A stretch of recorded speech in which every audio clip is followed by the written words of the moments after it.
నా పేరు శ్రీకాంత్. సో ఈ వీడియోలో ఏంటంటే మనము హెచ్టిటిపి మెథడ్స్ గురించి అయితే చూద్దాం. HTTP methods. సో మనకు ఉన్నటువంటి HTTP methods like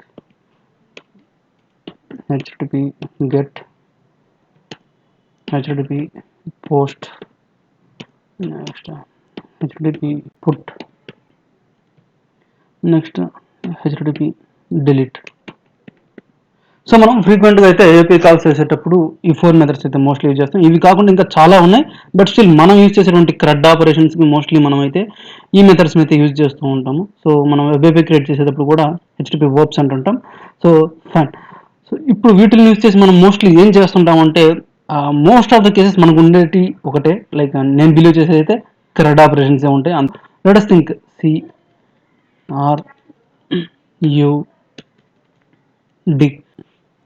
so CRUD operations అయితే చేస్తూ ఉంటాం. ఇందులో ఒక్కొక్క మెథడ్కి ఒక్కొక్క ఫంక్షన్ అంటే దానికంటూ ఒక సపరేట్ యూనిక్ ఫీచర్ అయితే ఉంటుందన్నమాట. సో అందులో కామన్గా మనం డిఫరెన్షియేషన్ చేసుకునే లెవెల్లో మనకు ఉన్నట్టు థింగ్ ఏంటంటే ఐడెంపోటెంట్ అనేది ఒక ఫీచర్ అనమాట. ఐడెంపోటెంట్ అండ్ నాన్ ఐడెంపోటెంట్. సో ఈ ఫీచర్ ఏంటి, ఏ వర్డ్కి అంటే ఏ మెథడ్కి ఏ ఫీచర్ అప్లికబుల్ అవుతుంది అనేది అయితే చూద్దాం. సో ఫస్ట్ క్రియేషన్ విషయానికి వస్తే మనకి ఇది ఫస్ట్ మనం ఇక్కడ క్రియేట్ చేసేటప్పుడు మోస్ట్లీ మనం యూజ్ చేసే వర్బ్ హెచ్టిటిపి పోస్ట్. నెక్స్ట్ దీనికి లేటెస్ట్ థింగ్ మనకు ఒక యుఆర్ఐ అనేది ఉంటుంది. సో ఈ Uri almost like just like మనకు ఒక ఎండ్ పాయింట్ లాగా అనమాట. ఒక end point like HTTP colon. So ఇప్పుడు నేను ఎండ్ పాయింట్ అయితే మొత్తం అయితే రావట్లేదు అనమాట, జస్ట్ లైక్ మనకు ఒక ఎండ్ పాయింట్ చూస్తున్నాం. ఇంటర్నల్గా ఆ ఎండ్ పాయింట్ చేసేటువంటి లాజిక్ ఎలా ఉంటుంది, ఒక డేటాబేస్ వైజ్గా మనం ఆలోచిస్తే అక్కడ రాసేటువంటి ఒక క్వరీ కావచ్చు, డేటాబేస్ లెవెల్లో మనం రాసేటువంటి లాజిక్ ఏముంటుందని ఆలోచిద్దాం. జస్ట్ ఒకసారి లాజిక్. సో డేటాబేస్లో మనం రాసేటువంటి లాజిక్ ఏముంటుంది ఇక్కడ అనేది ఆలోచిస్తే క్రియేషన్ కాబట్టి ఆబ్వియస్గా ఇన్సర్ట్ ఉంటుంది. ఇన్సర్ట్ కమాండ్ అయితే మనం యూజ్ చేస్తూ ఉంటాం. లైక్ ఇంకొక ఆప్షన్ కూడా ఉంటుంది, చేంజింగ్ సోర్స్. దీని వాల్యూ ఏంటంటే మనం ఫర్దర్ చూద్దాము. సో సేమ్ మనకి ఇప్పుడు రీడ్ చూసుకుంటే కూడా రీడ్కి మనకి ఏముంటుంది, హెచ్టిటిపి గెట్. నెక్స్ట్ ఇవాళ దాని రిలేటెడ్ ఇవాళ ఉంటుంది. సో ఇవాళ end point HTTP colon. Next మనకి దీని రిలేటెడ్ లాజిక్, దీని రిలేటెడ్ మనకు లాజిక్ ఇది గెట్ కాబట్టి మోస్ట్లీ సెలెక్ట్ క్వరీ ఉంటుంది. Select star from table name. So దీనికి కూడా నేను చేంజింగ్ సోర్స్ అనేది యాడ్ చేస్తున్నా. చేంజింగ్ సోర్స్ డేటా అదేంటనేది మనం ఫర్దర్ చూద్దాం. నెక్స్ట్ అప్డేట్ విషయానికి వస్తే మనం యూజ్ చేసేటువంటిది హెచ్టిటిపి పుట్. ఆర్ ఇంకొకటి మనకు ఉంది హెచ్టిటిపి ప్యాచ్ అని కూడా ఉంటుంది. సో హెచ్టిటిపి పుట్కి ప్యాచ్కి డిఫరెన్సెస్ ఏంటి అనేది మనం ఫర్దర్ చూద్దాం. బట్ ప్రస్తుతానికి మన ఫోకస్ ఏంటంటే ఈ ఐడెంపోటెంట్ నాన్ ఐడెంపోటెంట్ని ఏ విధంగా ఐడెంటిఫై చేయాలి, దేనికి అప్లికబుల్ చేయాలి అనేది అయితే చూద్దాం. సో దీని రిలేటెడ్ దీనికంటూ ఒక యూఆర్ఐ అనేది ఉంటుంది, end point HTTP colon something else. And దీని రిలేటెడ్ లాజిక్ ఉంటుంది, డేటాబేస్ రిలేటెడ్ లాజిక్ మనం ఆలోచిస్తే అప్డేట్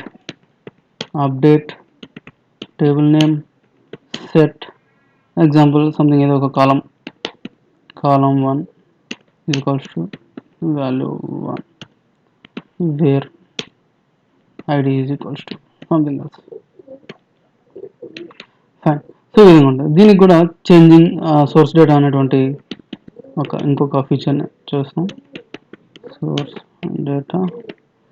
నెక్స్ట్ డి విషయానికి వస్తే మనకి డెలీట్, హెచ్టిటిపి డెలీట్. సో దీనికి మనం యూజ్ చేసేది HTTP delete URI colon HTTP. ఇది కూడా మనకి డెలీట్ రిలేటెడ్గా మనకి ఉంటుంది. Next logic. So delete from table name wear id is equals to. Next changing data source. దీన్ని కూడా పెడదాం data source. So fine. So మనకి ఈ విధంగా అయితే క్రియేట్ అయ్యాయని. ఇప్పుడు మనం అయితే ఒక్కొక్కటి ఫస్ట్ చూద్దాం, అసలు ఐడెంపోటెంట్ ఏంటి, నాన్ ఐడెంపోటెంట్ ఏంటి అనేది అయితే ఒక్కసారి మనం అయితే చూద్దాం. సో ఐడెంపోర్టెంట్. సో ఫస్ట్ ఇప్పుడు నేను దానికోసం అయితే కంప్లీట్‌గా నేను ఎందుకు ఈ కాలమ్ ఏదైతే స్పెసిఫై చేశానో ఒక ఫీచర్ ఏదైతే ఉందో ఈ ఫీచర్‌ని బేస్ చేసుకొని ఇది ఐడెంపోర్టెంటా, నాన్ ఐడెంపోర్టెంట్ అనేది తెలుస్తుంది. సో చేంజింగ్ సోర్స్ డేటా అంటే ఏంటి? ఎలా మనం మ్యాప్ చేసుకోవాలనేది అయితే ఇప్పుడు చెప్తాను. మొత్తం కూడా మనం డేటాబేస్ సైడ్ నుంచి ఆలోచిద్దాం. మనకి ఈజీగా అర్థమయ్యేదానికి ఛాన్స్ ఉంటుంది. So first insert. So first create తీసుకుందాం. Insert into table name values. So already నేను ఒక టేబుల్ అయితే క్రియేట్ చేసేసాను అనమాట. సో ఈ టేబుల్ని ఎగ్జిక్యూట్ చేస్తే టేబుల్లో 2 రికార్డ్స్ ఉన్నాయి. సో ఏబిసి డిఎఫ్ అని ఒక 2 రికార్డ్స్ అయితే ఉన్నాయి. New query insert into employee info values. So GHI comma salary 789 comma gender male. Fine. So ఇక్కడ ఎగ్జిక్యూట్ చేస్తున్నానంటే just let us think like it is a kind of request అనుకుందాము. అంటే ఇక్కడ end point ఉంది కదా, so ఆ end పాయింట్ని మనం రిక్వెస్ట్ చేసాం అన్నట్లుగా ఫీల్ అవుదాం. సో ఇక్కడ execution is just like end point hit అవుతుంది అన్నట్లుగా ఫీల్ అవుదాం. సో నేను ఎగ్జిక్యూట్ చేస్తున్నాను. సో అంటే ఎండ్ పాయింట్ని హిట్ చేసాం అనుకుందాం. హిట్ చేసినప్పుడు మనకి ఇక్కడ employee function employee under score because binding errors, sorry this is table name employee info. So execute చేసినప్పుడు 1 రో ఎఫెక్టెడ్. సో ఇప్పుడు మనం మెయిన్ సోర్స్కి వెళ్ళి ఒకసారి చూద్దాము. ఇది మన సోర్స్ అనుకుందాం.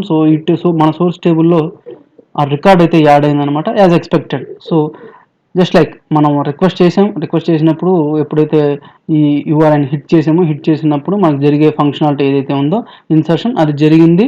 మన సోర్స్ టేబుల్లో కూడా ఆ ఇంపాక్ట్ మనం చూడగలం. ఇప్పుడు మనం ఏంటంటే సబ్సీక్వెంట్ కాల్ అంటే ఇమీడియట్గా యూజర్ తెలుసో తెలియకో సమ్వేర్ అదే యూఆర్ఐని అంటే మళ్ళీ ఇదే యూఆర్ఐని మళ్ళీ ఒకసారి అదే డేటాతో ఒకసారి హిట్ చేసేయడని అనుకుందాం. హిట్ చేసినప్పుడు స్టిల్ మనకి 1 రో ఎఫెక్టెడ్ అని చూపించింది. మన సోర్స్కి ఇప్పుడు ఒక్కసారి వెళ్ళి చూద్దాం. మన సోర్స్కి ఇప్పుడు మనం ఇంకొకసారి వెళ్ళి చూస్తే డేటా అనేది యాడ్ అయిపోయింది అనమాట. డేటా అనేది యాడ్ అయిపోయింది, కొత్త రికార్డ్ యాడ్ అయింది. మన సోర్స్లో ఒక చిన్న చేంజ్ అనేది వచ్చింది అనమాట. We can observe like a new రో హ్యాస్ బిన్ క్రియేటెడ్. కొత్త రో క్రియేట్ అయిందంటే మన సోర్స్లో ఇక్కడ నేను ఎగ్జిక్యూట్ చేసినప్పుడు నా సోర్స్లో అంటే ఎగ్జిక్యూషన్ ఇది nothing but making a request.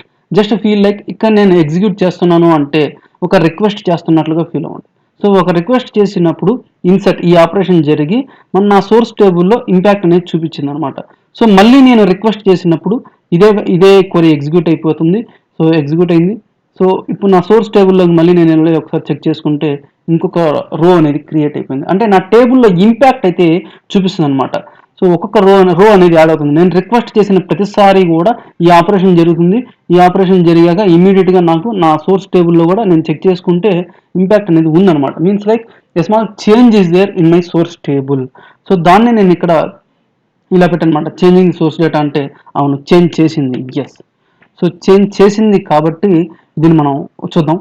So ప్రస్తుతానికి ఇది ఇప్పుడు మనం హెచ్టిటిపి గెట్ కూడా చూద్దాం. ఒకసారి ఇప్పుడు మనం హెచ్టిటిపి గెట్ చూసుకుందాం. సో హెచ్టిటిపి గెట్కి మనం యూజ్ చేసే కమాండ్ ఏముంటుందంటే ఇన్స్టెడ్ ఆఫ్ ఇన్సర్ట్ మనకి ఇది సెలెక్ట్ స్టార్ ఫ్రమ్. సో మనం ఇక్కడ చూడొచ్చు మనం తీసుకున్నటువంటి command select star from table name. So get కాబట్టి select star from employee info. So ఇప్పుడు నేను దీని అయితే ఎగ్జిక్యూట్ చేసినప్పుడు నాకు యాజ్ ఇట్ ఇస్ డేటా అయితే వచ్చింది, రిట్రైవ్ చేసి తీసుకొని వచ్చి చూపించింది. So let us think execution ఇది నథింగ్ బట్ మనం ఇక్కడ రిక్వెస్ట్ చేస్తున్నాడు ఈ యూఆర్ఎల్కి రిక్వెస్ట్ చేసినట్టుగా ఆ యూఆర్ఎల్కి రిక్వెస్ట్ చేసినప్పుడు ఇమీడియట్గా ఈ క్వరీ అయితే ఎగ్జిక్యూట్ అయిపోయి నాకైతే డేటా అనేది రిట్రైవ్ చేసి చూపించింది. ఫైన్. సో మళ్ళీ ఇప్పుడు నేను ఒకసారి సోర్స్కి వెళ్ళి చూసుకుంటే ఏమన్నా చేంజెస్ ఉన్నాయంటే ఏం చేంజెస్ లేవు. యాజ్ ఇట్ ఈస్ ఇంతకుముందు ఉన్న 6 రోస్ యాజ్ ఇట్ ఈస్ అలాగనే ఉన్నాయి. 6 rows. So as it is అలానే ఉన్నాయి. సో ఇప్పుడు నేను మళ్ళీ వెళ్ళి రిక్వెస్ట్ చేశాను అనుకుందాం. యూజర్ మళ్ళీ అదే హెచ్టిటిపి గెట్కి మళ్ళీ రిక్వెస్ట్ చేశారు అనుకోండి, ఏం జరుగుతుంది? ఈ సెలెక్ట్ క్వరీ మళ్ళీ ఎగ్జిక్యూట్ అవుతుంది. సో మళ్ళీ ఎగ్జిక్యూట్ ఉంటే ఇక్కడ ఇది హిట్ అవుతుంది. అప్పుడు సేమ్ డేటా ఉంటుంది. ఇప్పుడు మనం మళ్ళీ చూసినా కానీ డేటాలో ఎటువంటి చేంజెస్ అనేది లేదనమాట. సో డేటాలో అంటే నా సోర్స్లో ఎటువంటి కైండ్ ఆఫ్ ఇంపాక్ట్ అనేది లేదనమాట. మాడిఫికేషన్స్ కానీ ఎటువంటి కైండ్ ఆఫ్ థింగ్స్ ఏమీ లేవు. అదే ఇన్సర్ట్ ప్రీవియస్లో మనం చేసినప్పుడు మీరు అబ్జర్వ్ చేయొచ్చు లైక్ కొత్త రికార్డ్ అనేది యాడ్ అయిపోయింది అనమాట. అదే ఇప్పుడు సెలెక్ట్తో కంపేర్ చేసి చూసుకుంటే సెలెక్ట్ అనేది ఎటువంటి ఇంపాక్ట్ అనేది తీసుకురావటం లేదు. వేరే ఇన్సర్ట్ అనేది it is adding or modifying my main source. So select అనేది ఎటువంటి కైండ్ ఆఫ్ మాడిఫికేషన్స్ని తీసుకొని రావట్లేదు నా మెయిన్ సోర్స్కి. So changing the source data అంటే ఇక్కడ నేను నో అంట. Fine. Same thing let us apply for the పుట్టుకు కూడా చూద్దాం. పుట్టుకు సంథింగ్ ఒక యూఆర్ఐ ఉంటుంది. యూఆర్ఐ ద్వారా రిక్వెస్ట్ చేస్తారు. రిక్వెస్ట్ చేసినప్పుడు ఇమీడియట్గా ఇంటర్నల్ లాజిక్ ప్రకారంగా ఈ ఫంక్షనాలిటీ జరుగుతుంది అనుకున్నాం. సో ఫంక్షనాలిటీ ప్రకారంగా let us write here the functionality update. So put కాబట్టి update employee info set okay EMP salary is equals to so 1 2 3 మనం చేంజ్ చేద్దాం 32ది is equals to 1000 where EMP ID is equals to where EMP ID is equals to 32 అనుకుందాం. So 32 ఒక so దానికన్నా ముందు మనం first letters observation purpose కింద మనం క్లియర్ చేసుకుందాం. Delete info wear ID greater than 34. ఇంకా మనకు ఉన్నది ప్రస్తుతానికి మన సోర్స్లో ప్రస్తుతానికి ఓన్లీ 3 రికార్డ్స్ అయితే ఉన్నాయన్నమాట మన సోర్స్లో. సో ఇప్పుడు నేను update query in the sense like here ఇక్కడ నేను హెచ్టిపి పుట్ రిక్వెస్ట్ అయితే కాల్ చేయబోతున్నాను. సో ఎప్పుడైతే హెచ్టిపి పుట్ రిక్వెస్ట్ కాల్ చేస్తుందో ఇమీడియట్గా ఈ క్వరీ అయితే ఎగ్జిక్యూట్ అవ్వబోతుంది. సో ఈ క్వరీ ఎగ్జిక్యూట్ అయినప్పుడు చూద్దాం. Let us think how it is going to be 1 row affected అనే రిజల్ట్ అయితే వచ్చింది. సో ఇక్కడ నాకున్న రిజల్ట్ 32. సో నేను దేనికి చేంజ్ చేశానంటే 32కి ఎంప్లాయీస్ శాలరీ 1000 చేశాను. ఇప్పుడు ప్రస్తుతానికి 32కి ప్రీవియస్లీ 1 2 3 ఉంది. Let us execute this one. Execute చేసినప్పుడు 32కి 1000 వచ్చింది అనమాట. సో ఇదే నేను మళ్ళీ ఎగ్జిక్యూట్ చేశాను అనుకుందాం. Even though like second time మళ్ళీ ఎగ్జిక్యూట్ చేశాను అనుకుందాం. మళ్ళీ యూజర్ రిక్వెస్ట్ మళ్ళీ subsequent calls or multiple request చేశారని అనుకుందాం. సో మల్టిపుల్ రిక్వెస్ట్ చేసిన ప్రతిసారి ఇంటర్నల్గా ఇదే క్వరీ ఎగ్జిక్యూట్ అవుతుంది. ఈ క్వరీ ఎగ్జిక్యూట్ అయిన ప్రతిసారి 1 row ఎఫెక్టెడ్ అనే వస్తుంటుంది. సో ఎన్నిసార్లు ఎఫెక్ట్ అయినా కానీ ఇక్కడ నేను వచ్చి నా మెయిన్ సోర్స్ ఒకసారి ఓపెన్ చేసి చూస్తే మెయిన్ సోర్స్లో నా డేటా అనేది సేమ్ ఉంటుంది. ఎటువంటి కైండ్ ఆఫ్ అదర్ ఇంపాక్ట్స్ ఏమీ లేవు. First time execution what we expected the same way 32కి 1000 శాలరీ పెంచున్నారు. సో సేమ్ వే పెంచింది. సో ఎన్నిసార్లు నేను దీన్ని ఎగ్జిక్యూట్ చేసినా సరే నా మెయిన్ డేటా సోర్స్ అనేది చేంజ్ లేదు అనమాట. సో చేంజ్ లేదు కాబట్టి దీన్ని కూడా let us make it like no. Fine. Next మనకు ఉన్నది HTTP delete. So let us try with డెలీట్తో కూడా మనం ఒకసారి చూద్దాం. సో ప్రస్తుతానికి మనకి టోటల్ 3 రికార్డ్స్ అయితే ఉన్నాయన్నమాట. ఈ 3 రికార్డ్స్లో నుంచి let us try to delete this 34 అయితే మనం డెలీట్ చేసేదానికి ట్రై చేద్దాం. Delete info where emp id is equal to 34.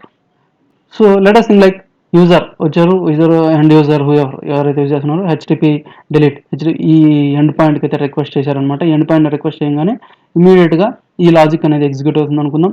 ఈ లాజిక్ ఎగ్జిక్యూట్ అయినప్పుడు ఈ క్వరీ ఎగ్జిక్యూట్ అవుతుంది. సో 1 row ఎఫెక్టెడ్ అయితే వచ్చింది. సో ఇప్పుడు మనం మెయిన్ సోర్స్లోకి వెళ్ళి చూసుకుందాం ఏమన్నా ఇంపాక్ట్స్ ఉన్నాయా అనేది. ఇంతకు ముందు అయితే ఇలా ఉంది 34ని డిలీట్ చేయమన్నారు. సో 34ని అయితే మనం డిలీట్ చేసాం. యాజ్ ఎక్స్పెక్టెడ్ ఇది ఓకే ఫైన్. ఇప్పుడు మళ్ళీ యూజర్ వచ్చి యాజ్ ఇట్ ఈస్ మళ్ళీ ఇదే రిక్వెస్ట్ని మళ్ళీ హిట్ చేశారని అనుకుందాం. 34ని డిలీట్ చేయమని మళ్ళీ యాజ్ ఇట్ ఈస్ పంపించారని అనుకుందాం. సో నథింగ్ ఇక 0 rows affected that is okay. But still ఇక్కడ మనం చూసినట్లయితే మన మెయిన్ సోర్స్లో ఏదైనా ఇంపాక్ట్ ఉందా అనేది చూసుకుంటే ఏం లేదు. కొత్త రికార్డ్స్ యాడ్ అయిందా లేదంటే ఇంకేదైనా అడిషన్ మాడిఫికేషన్స్ ఏమైనా చేసిందా ఏమీ లేదన్నమాట. As it is whatever expected 34 రికార్డ్ని డిలీట్ చేసింది ఫస్ట్ రిక్వెస్ట్తో.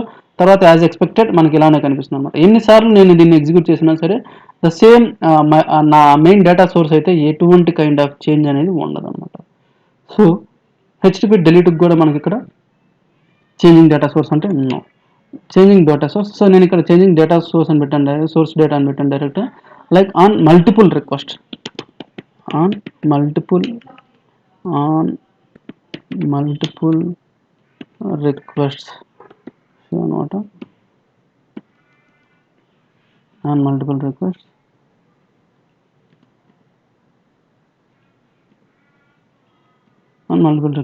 ఓన్లీ ఇది ఒక్కదానికి మాత్రమే, ఇది హెచ్టిపి పోస్ట్కి మాత్రమే ఎస్ అనండి. మిగిలిన అన్ని కూడా మనం చూసుకుంటే నో ఎటువంటి kind of. So multiple request చేసినప్పుడు ఈ హెచ్టిపి గెట్ ద్వారా కావచ్చు, హెచ్టిపి పుట్ ద్వారా కావచ్చు, హెచ్టిపి డిలీట్ ద్వారా కావచ్చు, there is no change on the main data source. So ఈ లెక్కన మనకి హెచ్టిపి గెట్ పుట్ డిలీట్కి ఎటువంటి కైండ్ ఆఫ్ ఇంపాక్ట్స్ అనేటివి, ఎటువంటి కైండ్ ఆఫ్ చేంజెస్ అనేటివి ఉండవు except for the HTTP post. That is the reason HTTP పోస్ట్కి మనకి చేంజెస్ ఉంటాయి కాబట్టి దీన్ని మనం నాన్ ఐడెంపోటెంట్ కింద అయితే ట్రీట్ చేస్తాం అనమాట. నాన్ ఐడెంపోటెంట్. సో మిగిలిన అన్ని కూడా ఐడెంపోటెంట్